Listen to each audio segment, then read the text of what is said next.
Good afternoon, everyone. My name is Alan Phibbs with Key Advisors. Thank you for joining us this afternoon for part two of our Leading Through Crisis. Um, I know everyone's been busy, and we really appreciate you taking time out of your day to join us this afternoon. A couple reminders. There are two attachments in the meeting notification. There's a full PDF of the slide deck. And then also there are reflection questions for you to use in your personal reflection time and growth and development. If you have questions during the webinar, if you'll type them in the question box, then Heidi will refer them to me. So I wanted to take just a few minutes. I haven't been able to see who participated last week, and there may be a few joined us today that were unable to participate and watch last week's recording. So I want to just start with a quick review from where we were last week.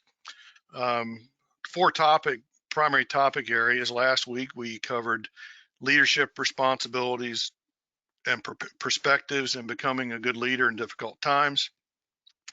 This afternoon I'll cover some characteristics of crisis that we all can probably identify with now, and then some thoughts and ideas on some things that as leaders you can do as we go forward and move out of the current conditions and circumstances.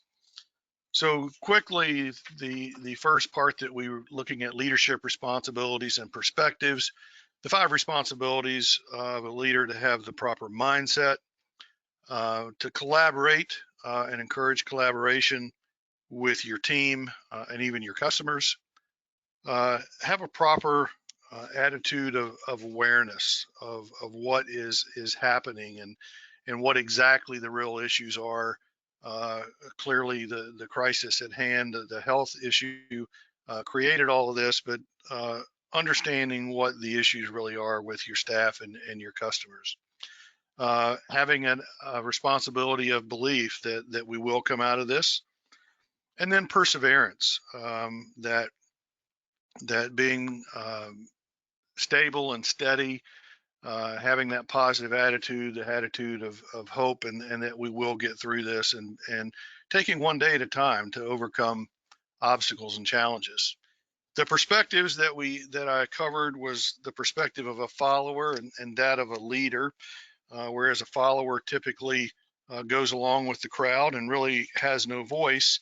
But then the leader perspective is one that holds their head above the crowd and has a voice, and it's that voice of reason and calmness and stability.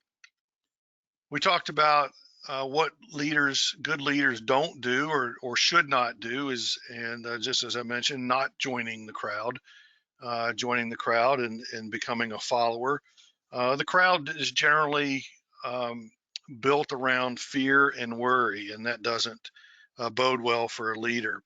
Along those same lines, not adding fuel to the fire, whatever the source of that fire is. And there's plenty of sources today, from social media to traditional media, politics, and everything else. So don't adding fuel to that fire.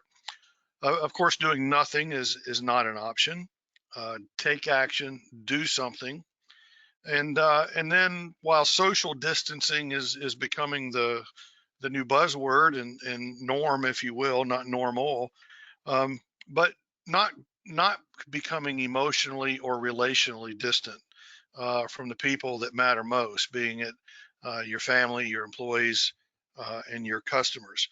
Being empathetic and means that the people want to be heard and they want to be understood. And then we moved into what good leaders should do. First and foremost, whether we're in a challenging time or not less challenging time, people should always be our number one priority, and looking at how we can add value. And especially in these uncomfortable times, we don't want to make it more uncomfortable for the people. So allow them to be comfortable. We talked about educating ourselves. What is your source of information? Taking an inventory of your intake. What voices are you listening to? What you allow in determines how you think, and usually what comes out, especially in emotionally volatile times. Being flexible and adaptable. Of course, we're going through changes as we from a day to day, and certainly in some cases hour by hour. So that flexibility and being able to adapt is critical. Leveraging and utilizing their team that get different perspectives. We're all together smarter than one of us, so encourage and generate new ideas, and perhaps maybe some of these new ideas might be long lasting innovations.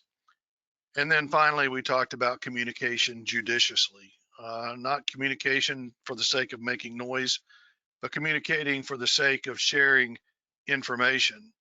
And there's never a wrong time to do the right thing. So when you're making decisions, share those decisions and make sure that everyone understands what's behind those decisions. And if it's the wrong decision, own up to it, but make that change sooner than later.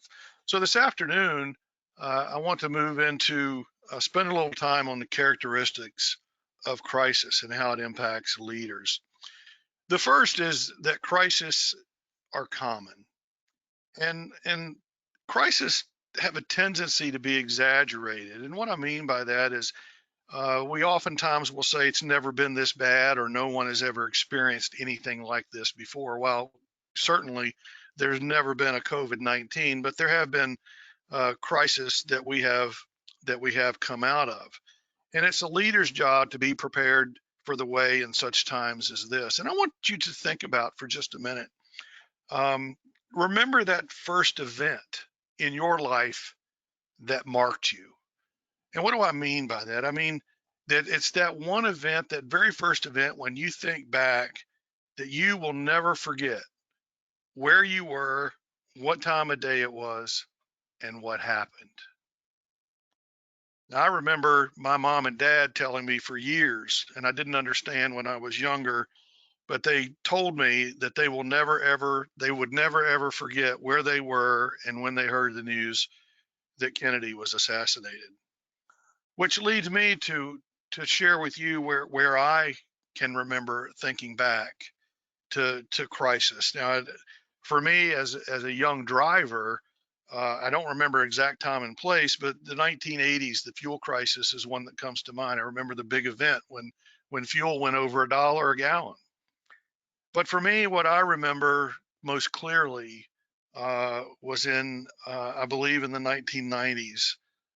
We had what was called the Iran hostage crisis. I don't remember when it happened, but what I do remember is when they were released. It was a Super Bowl Sunday, as I recall. I happened to be sitting at a college basketball game on Super Bowl Sunday when the announcement was made that the hostages had been released. So when you think about those, I've heard it mentioned. I asked my wife, I said, what do you remember? She remembers the space shuttle explosion that took off when it exploded. And then 20 years later, there was one that disintegrated coming back. So when you think about those things and you think about those events that marked you, and we have come out of those things, out of those events. So it's important that we understand that it is, while we're not minimizing or making light of any of these. Was it bad? Yes. Is it serious? Absolutely. But we did come out of it. And I heard it described kind of like the difference between minor surgery and major surgery. Minor surgery is on you, and major surgery is on me.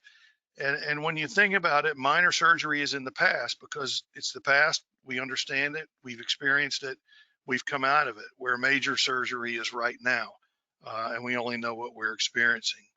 So leaders always give the right perspective in crisis. And we talked a little bit about this last week, but here's some things I want you to think about from a perspective standpoint. After we're 6-7 weeks into this now, um, and it's a mindset. And here's one for you to think about: instead of thinking shut down, think of start up.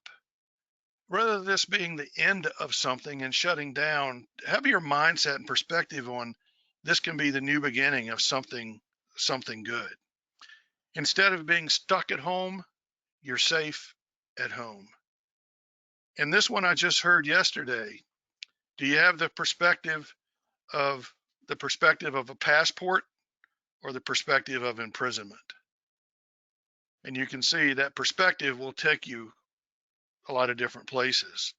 I was doing some research and I looked up crisis in the dictionary, and it defined crisis as a time of intense or difficult, intense, difficult, or intense danger. When you look at the medical definition of crisis, it's described as a turning point where it's either going to get better or it's going to get worse. And then the Greek interpretation is crisis is a decision. So if you take all these three definitions together, it might sound something like this. A crisis is an intense time of difficulty requiring a decision that will be at a turning point. And I think we need to focus on that turning point. As leaders, it's our job to make a difference and to make a positive difference. One of the other things from a perspective standpoint that we know, and while some of us just flippantly use this phrase, others know it as a biblical phrase, that this too shall pass. But what we know is this too shall pass, both in crisis, and it can also be sobering in good times, and how well we know that today. Crisis can be distracting. Distraction means to pull away from. When leaders get distracted, they lose sight of reality and they lose touch with hope, and oftentimes fall prey to anxiety, which in turn infects other people. So instead of distraction, turn it into traction. It's the opposite. It pulls forward. It gives you momentum in the right direction to make progress. So some of the other things that just can be distracting from a crisis, first is it causes our mind to wander. And when we don't focus, our mind wanders, and it wonders, we start wondering what might happen instead of paying attention to what is happening. How do we overcome wandering? Well, we do it by staying focused. Be intentional about what you want to accomplish each day. Maybe you need to be intentional about what you need to accomplish in the morning or in the afternoon, or even each hour. Determine what that focus is and focus on it.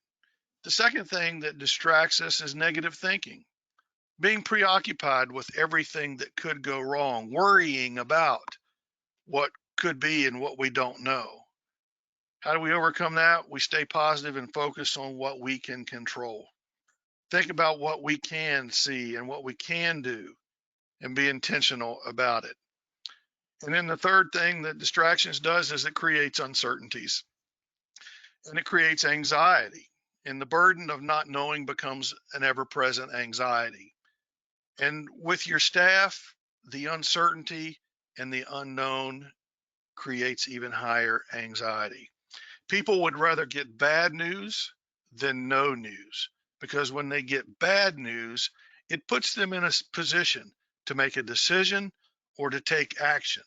When there's no news, they're kind of stuck like a hamster on the spinning wheel. So rest on what you are certain of. There are things that you know.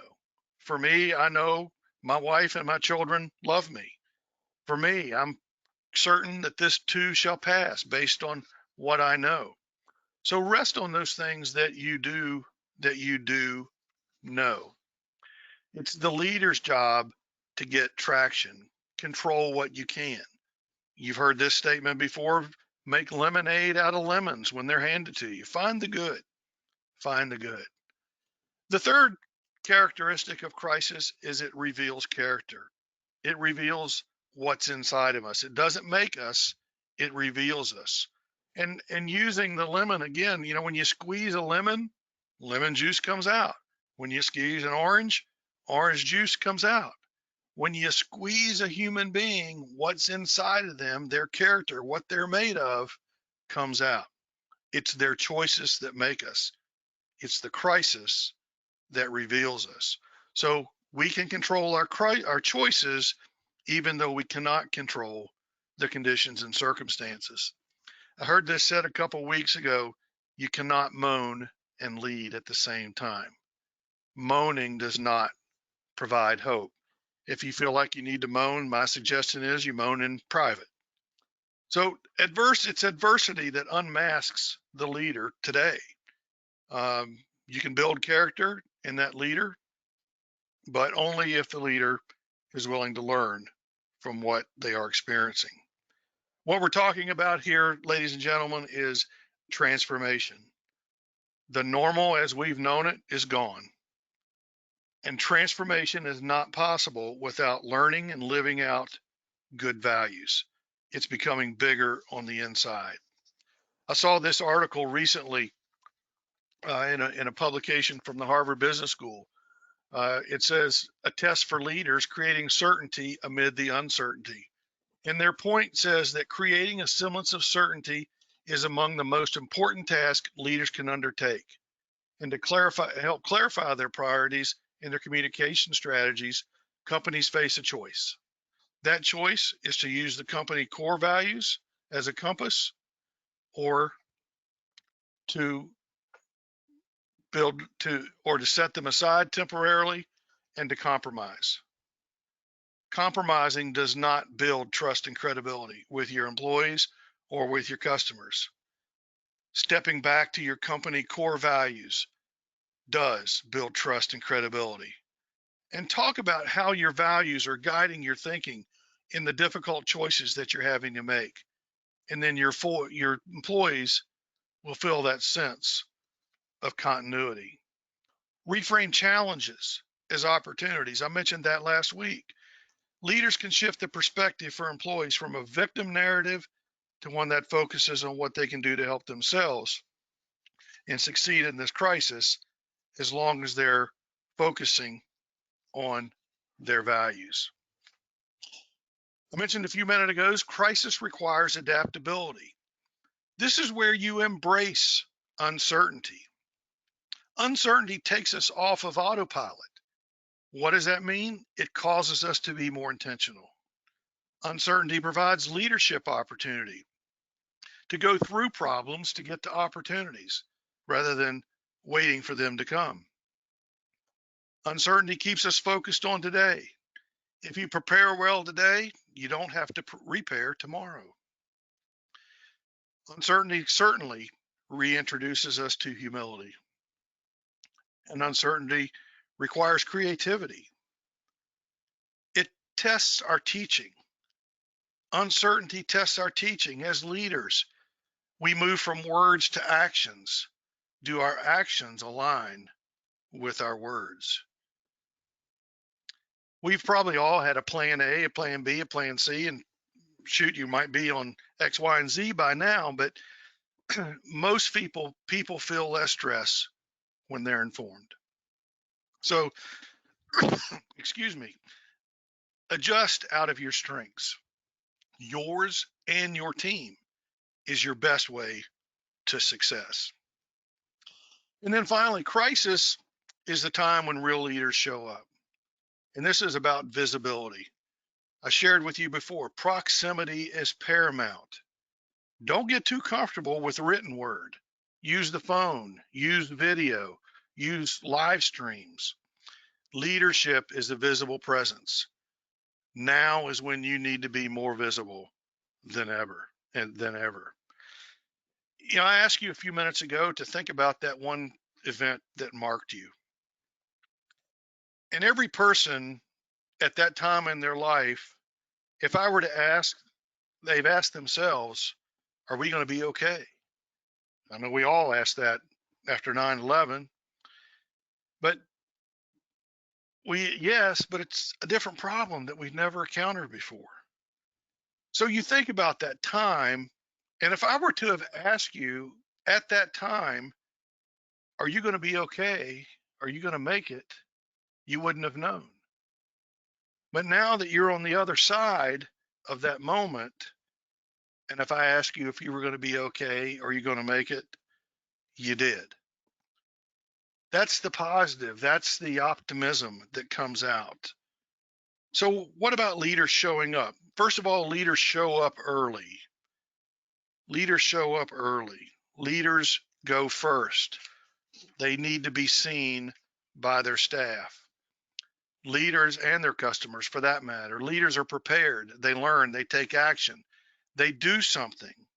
Leaders don't fear the change. Leaders actually should be fearful and frightened of the old ways, not the new ways. Leaders show up with clarity. They don't always have the answer, but they set the direction that they're headed. Leaders help set priorities.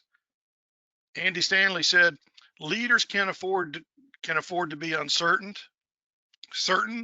but they cannot afford to be unclear. Cannot afford to be unclear. And then leaders show up with hope. Hope is action. Together we can make things better. It's more than optimism, which is passive. We will get better, but hope takes courage, and courage is action. So now that we know what we shouldn't do, what we should do, and what crisis does to us, where do we go from here? Where do we go from here? Well, the first thing is constant communication. Stay in communication with your team. Be relevant. Be relevant to your employees and to your customers. Second, delegate. Delegate responsibility to other leaders. Don't put it all on your shoulders. Right now, at this time, this is the time to make mistakes. Not dreadful mistakes, but this is the time where mistakes are going to be the most forgiven. So give that up and coming person an opportunity to work with you, to lead with you, to help you make decisions and follow through. Be deliberate in your thinking. Be judicious and understand what you're thinking about. Make sure that your thinking and your decisions align with your values. When you know what your values are, it's not difficult to make decisions. Difficulty doesn't mean that you like them. And I said earlier, there's never a wrong time to do the right thing. And then anticipate. Anticipate. If you're familiar with baseball and there's a 3-2 count, the next pitch, something is going to happen. So you need to anticipate. I asked you last week on last week's webinar, and I'm going to ask you again today, and I really want you to consider this. Are you waiting for the new normal, or are you going to be creating the new normal? Blow up the normal box. You can't go back to it, so blow it up. And then finally, evaluating. What are the pains? What are the potential losses in the decisions that you make? What is the upside? What are the potential gains? And then what are you learning? What are you learning from it? And what do you do with it? Once you make these key decisions, the other thing that happens is that creativity begins to flow. Creativity begins to flow. We know for sure that crisis never leaves us the same. While we long for normal, crisis moves us, but it moves us in positive or negative ways. What way is your movement? And we know for sure, just in 7 weeks, we already know what normal we knew has changed. Students are not physically in schools, they're online. So how are we going to equip students going forward, be it in primary, secondary, or post-secondary education? Teachers are instructing virtually. Parents are learning how to homeschool. How are we equipping teachers and parents? Business work from home practices, things that we said couldn't be done are now being done. How are we going to adapt to that going forward? Unfortunately, jobs have changed. Some jobs are being eliminated, but the upside of that, it's creating the need for retraining. Are you taking into consideration how you're going to retrain going forward? The luxuries of life as we've known them, transportation and travel, shopping, dining out, they've all changed. There's no greater role for the leader than there is right now. and that is to help make positive changes for the better with change and grow. It's been said that everything worthwhile is uphill, and it is. Life is uphill. It can be messy. It always has been, and it always will be. But as a leader, our job is to help people get control of themselves. So we're at the point here where you might be asking, well, how do we do this? So let me share a couple of things with you. And I'm going to go through these slowly. I'll give you a little bit of time to write these down. The first is there's 7 questions that I believe a leader needs to ask themselves, not only today, but every day. Number 1, do I really understand the context? Do I really understand the context? Question number 2, am I embracing my core values? Am I embracing my core values? Number 3, is my communication effective? Is my communication effective? Number 4, am I thinking creatively? Am I thinking creatively? Number 5, how am I embracing technology? How am I embracing technology? Number 6, am I showing humility? Am I showing humility? And number 7, is my focus on constructive change? I'll go through those one more time for you. Not quite as slow. Question number one, do I really understand context? Number 2, am I embracing my core values? Number 3, is my communication effective? Number 4, am I thinking creatively? Number 5, how am I embracing technology? Number 6, do I show humility?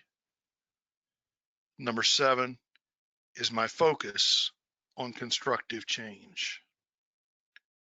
And with those 7 questions, there's 7 tips that I want to share with you on gaining the leadership perspective.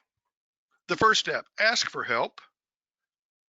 And asking for help is 2 ways. Leaders lean on each other. So ask, what can I help you with? Or ask for what you need help with. There's not a leader in this country that has been through this before, so it's okay to ask and actually encourage. Number 2, take a step back. Step away from the problem and try to let go and try something new. I heard this quote just yesterday. Not every storm comes to disrupt your life. Some come to clear your path. What does that mean? Let me give you an example from the John Maxwell Enterprise. They had business plans, they had goals and objectives, and somewhere around March 15th, that got blown up. Last week, on April 15th, the CEO directed his staff to come up with a 75-day business plan. I'll keep you from doing the math. That takes them between April 15th and June 30th.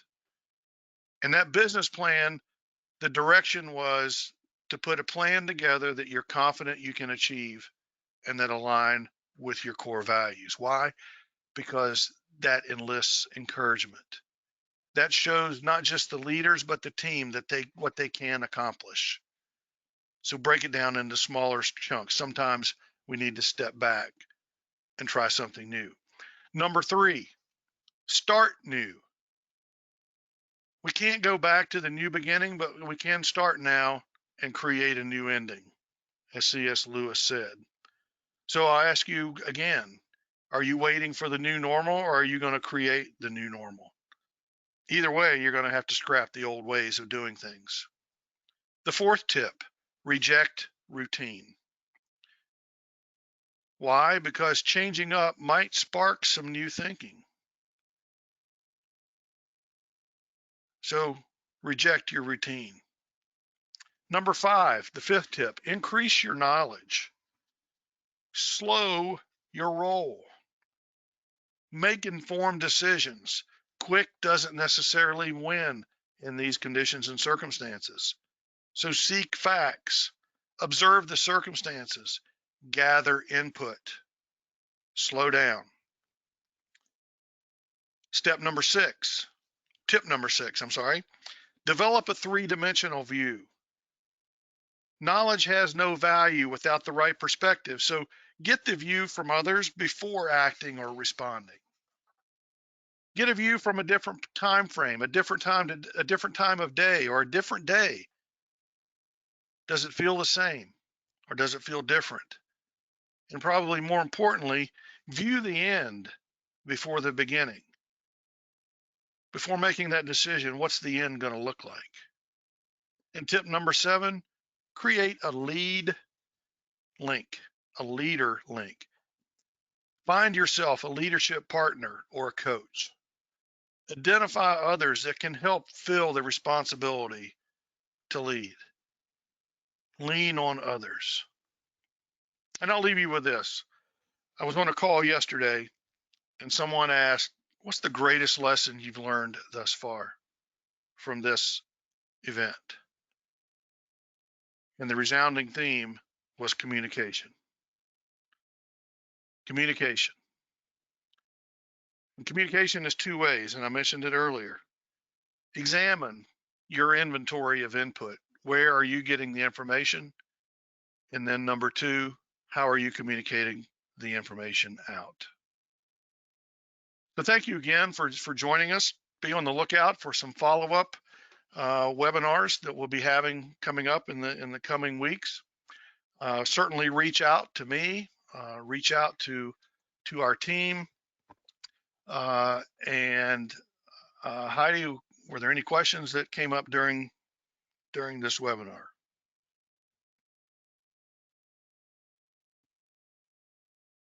Okay. I don't see or I don't hear any questions. My email contact is here on the screen. It's also on the slide deck. If you do have questions or would like some follow-up conversation, please reach out to me. I would welcome the opportunity to talk with you and to help you through these current conditions and circumstances. Thank you again, everyone, for your participation. Thank you for your time, and we look forward to serving you in the future. So long.